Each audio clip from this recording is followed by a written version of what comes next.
रात्रीचे 12 वाजले की जग झोपतं, पण काही दरवाजे असे असतात की याच वेळी ते उघडण्याची वाट पाहत असतात. आजची ही कथा अशाच एका घराची आहे, जिथे मध्यरात्री एक पाहुणा येतो. तो काहीतरी विकायला येतो, पण परत जाताना मात्र तुमचं सर्वस्व हिरावून नेतो. ही कथा काल्पनिक असेलही, पण आज रात्री झोपण्यापूर्वी तुमच्या घराचा दरवाजा नीट तपासा, कारण कदाचित आजची ऑफर तुमच्यासाठीही असू शकेल. आमचं नवीन घर शहराच्या कोपऱ्यात अशा एका वस्तीत होतं, जिथे सगळी घरं हुबेहूब एकमेकांसारखी दिसायची. नाही, हुबेहूब हा शब्द योग्य नाही. ती घरं नक्कल केल्यासारखी वाटायची. प्रत्येक घरासमोर सारखंच लिंबाचं झाड, प्रत्येक खिडकीला सारखेच पडदे, रस्ते इतके स्वच्छ की तिथे पाऊल ठेवायलाही भीती वाटायची. जणू तिथे कोणी माणसं राहतच नाहीत.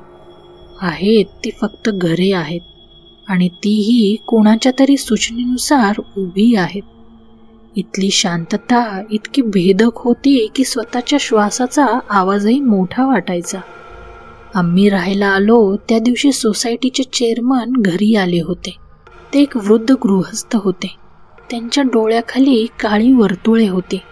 जणू अनेक रात्री ते झोपलेच नव्हते. चहा पिताना त्यांचे डोळे सतत मुख्य दाराकडे रोखलेले होते, जणू बाहेर कोणी अदृश्य सावट त्यांच्यावर पाळत ठेवून आहे. त्यांच्या कपाळावर घामाचे थेंब जमा झाले होते, पण बाहेर थंडी होती. निघताना त्यांनी बाबांचा हात पकडला. त्यांचा हात बर्फासारखा अगदी थंड होता, जणू मृत व्यक्तीला स्पर्श करत असल्याचा अनुभवतो. ते अतिशय खालच्या आवाजात थरथरत्या स्वरात पुटपुटले, "कुलकर्णी साहेब, हे घर जुन्या किमतीत मिळालंय म्हणून खुश होऊ नका. इथल्या भिंतींना कानं आहेत आणि रात्रीला स्वतःचा चेहरा. फक्त एक लक्षात ठेवा, रात्री कितीही ओळखीचा आवाज वाटला तरी दार उघडू नका. कितीही जवळचा, कितीही तुमच्या काळजाला भिडणारा असला तरीही उघडू नका, कारण इथे एकदा का तुमचा व्यवहार सुरू झाला की मग तो पूर्णच करावा लागतो." त्यांचे ते तसे बोलणे ऐकून बाबांच्या चेहऱ्यावरचा रंग उडाला. काही विचारण्याआधी चेअरमन साहेबांनी एक पांढरा लिफाफा बाबांच्या हातात टेकवला. लिफाफा हातात देताना ते सतत दरवाजाबाहेर पाहत होते, जणू तो लिफाफा देताना त्यांनी कोणी तर पाहत नाही ना हे तपासत होते. "यात सोसायटीचे नियम आहेत, शांतपणे वाचून घ्या," असं म्हणून ते धावतच बाहेर पडले. त्यांच्या चेहऱ्यावर अशी काही भीती होती की त्यांना पुन्हा बोलवण्याची हिंमत बाबांना झालीच नाही. बाबांनी तो लिफाफा कपाटावर ठेवला. त्यांच्या त्या संभ्रमावस्थेमुळे माझं कुतूहल शांत बसू देईना. रात्री घर शांत झाल्यावर, आई बाबा झोपायला गेल्यावर मी चोरून तो लिफाफा उघडला. त्यात सोसायटीचे साधे नियम होते. कचरा कधी टाकावा, गाडी कुठे लावावी असे. पण पान उलटताच माझ्या डोळ्यासमोर लाल शाईने लिहिलेला नियम क्रमांक 13 आला. अक्षर रक्ताने लिहिलेत की काय असंच वाटत होतं. नियम क्रमांक 13: मध्यरात्री 12 वाजता दारावर थाप पडल्यास प्रतिसाद देऊ नका. बाहेर उभ्या असलेल्या सेल्समनसाठी कोणत्याही परिस्थितीत घराचे दार उघडू नका. मला वाटले ही कुणीतरी थट्टा केली असेल, कुणीतरी नवीन आलेल्यांना घाबरवण्यासाठी केलेला खोडसाळपणा असेल. पण दुसऱ्या दिवशी रात्री घड्याळात बरोबर 12 वाजल्याचे काटे जुळताच दारावर 3 संथ आणि जड थापा पडल्या. आई बाबा टीव्ही पाहत सोफ्यावर बसले होते. थाप ऐकताच ते जिवंत पुतळ्यासारखे स्तब्ध झाले. त्यांच्या डोळ्यात एक अनामिक भीती होती. बाहेरून एक अतिशय शांत, गुळगुळीत आणि यंत्रासारखा आवाज आला, जसा एखादा कस्टमर केअरचा माणूस बोलतो, पण त्याच्या आवाजात एक थंड पोकळी होती. "नमस्कार मिस्टर कुलकर्णी, मला खात्री आहे की तुम्हाला माझ्या उत्पादनात रस असेल. ही एक अशी संधी आहे जी तुम्ही नाकारूच शकणार नाही. आईच्या तोंडून एक दबलेली किंकाळी बाहेर आली आणि बाबांनी भीतीने आपल्या हाताची मूठ इतकी घट्ट आवळली होती की नख तळहातात रुतून बसली होती, पण त्यांना त्याचं भान नव्हतं. त्या दोघांचे डोळे समोरच्या दारावर खिळले होते. 5 मिनिटं तो माणूस बोलत होता. प्रत्येक वाक्यामध्ये तो माझ्या बाबांचं नाव घेत होता. 5 मिनिटं संपली आणि बाहेर पुन्हा तीच भयानक स्मशान शांतता पसरली. जणू काही घडलेच नव्हते. हे आता रोज घडू लागले. दर रात्री 11 वाजले की वस्तीतले कुत्रे भुंकणे थांबवायचे. दिव्यांचा मंद प्रकाशही विझायचा आणि अख्खी गल्ली श्वास रोखून धरायची. जणू अख्खा परिसर त्या एका अदृश्य अस्तित्वासाठी जागा मोकळी करून देत होता. घरात एक भयान शांतता पसरत असे, ज्यात फक्त आमच्या काळजाचे ठोके ऐकू यायचे.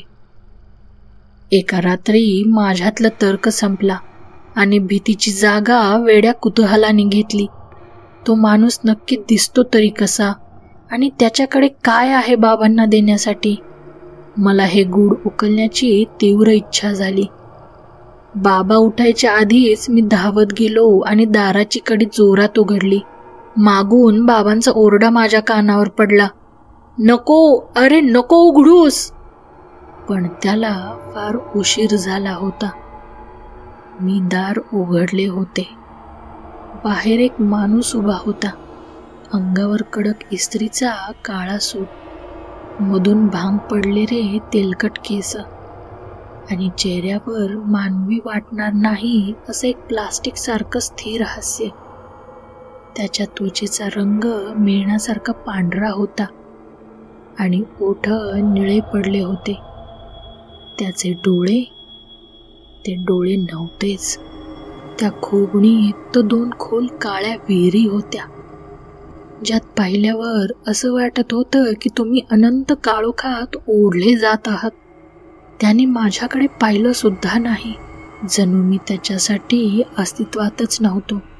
त्याची नजर थेट बाबांना भिडली आणि त्याच्या ओठांवरचं ते प्लास्टिक हास्य अधिकच रुंदावलं. त्या माणसाने एक विचित्र मान डोलावली आणि त्याचा जबडा न हलवता तो म्हणाला, मग कुलकर्णी साहेब, खरेदी पूर्ण करणार ना की हप्ता थकवणार? अचानक घराच्या खिडक्यांची तावदानं थरथरली. हवेचा एक प्रचंड गार जीवघेणा झोत घरात शिरला. माझ्या कानात इतका जोराचा आवाज घुमला की मला स्वतःच्या ओरडण्याचा आवाजही ऐकू येईना. मला वाटलं माझे कान फुटतील. काही सेकंदातच तो सेल्समन धुरासारखा विरघळून गेला. जणू तो कधी अस्तित्वातच नव्हता. फक्त एक भयानक स्वप्न होतं. बाबा तिथेच उभे होते. त्यांच्या हातात आता एक लहान पण रक्ताने माखलेला जुना लाकडी पाळणा होता. तोच पाळणा जो अगदी हुबेहूब माझ्या लहान भावाच्या पाळण्यासारखा दिसत होता, जो काही वर्षापूर्वी माझ्या लहान भावाच्या अपघाती मृत्यूनंतर आम्ही तो नदीत सोडून दिला होता. बाबांनी तो पाळणा छातीशी घट्ट धरला आणि ते सोफ्यावर बसले. आई त्यांच्यासमोर रडत होती, त्यांना हलवत होती, पण बाबांचे डोळे रिकामे झाले होते. जणू त्या डोळ्यांमागचा आत्मा तो सेल्समन आपल्या त्या रिकाम्या बॅगेत भरून घेऊन गेला होता. त्यांच्या चेहऱ्यावर एक मृत शांतता होती. पुढचे काही दिवस डॉक्टर येत राहिले. त्यांचे एकच म्हणणं होतं, शरीर जिवंत आहे, हृदय धडधडतंय, मेंदूचे सिग्नल चालू आहेत, पण त्यांची जाणीव कोणीतरी पुसून टाकली आहे. ते जिवंत आहेत, पण त्यांचे असणे संपले आहे. आज 20 वर्ष झाली. त्या घटनेनंतर काही दिवसांनी बाबा गेले.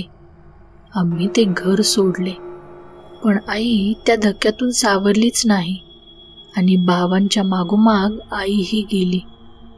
हे घर आता माझ्या नावावर आहे. आज मी पुन्हा त्या घरात आलोय. जुन्या फाईल्स तपासताना मला तो सोसायटीचा नियम असलेला पिवळा पडलेला कागद सापडला. नियम क्रमांक 13.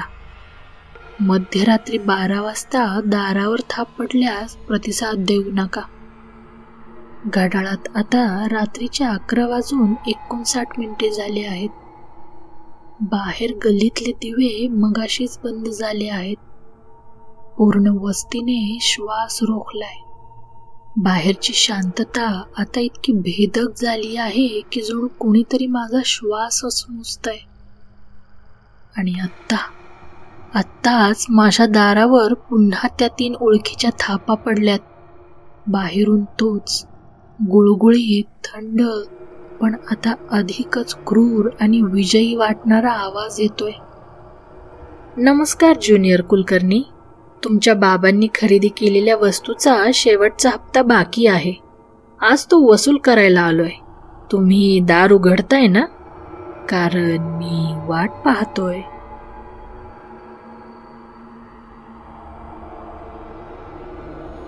तर भयकथा प्रेमींनो, ही होती आपली आजची भयकथा, मध्यरात्रीचा सेल्समन. तुम्हाला ही भयकथा कशी वाटली कमेंट सेक्शनमध्ये नक्की सांगा. ही कथा आवडली असेल तर या व्हिडिओला लाईक करा आणि शेअर करा. आणि हो, लक्षात ठेवा, जर रात्री उशिरा तुमच्याही दारावर 3 संथ थाप पडले तर चुकूनही प्रतिसाद देऊ नका.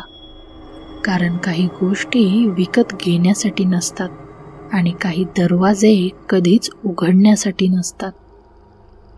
चला तर मग भेटूयात एका नवीन व्हिडिओमध्ये अशाच एका नवीन भयकथेसह. तोपर्यंत काळजी घ्या आणि दिवा चालू ठेवा, कारण अंधारात कोणीतरी असतंच. शुभरात्री.